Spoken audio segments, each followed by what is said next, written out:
The Tuiseal Ginideach, genitive case, occurs in a phrase with two nouns that relate to each other.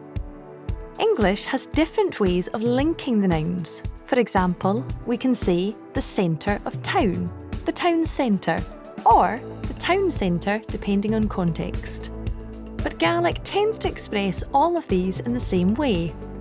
Mian y bhaile, and there are three things to note here. Most importantly, the word order. This always follows the centre of town pattern. Mian y bhaile. So not the cat's tail, but the tail of the cat. Eiripal y cheich. Secondly, Gaelic doesn't put an article, the, in front of the phrase. So, mian y bhaile, centre of the town. And thirdly, instead of using a word for of, the second noun tends to change into what we call the genitive case.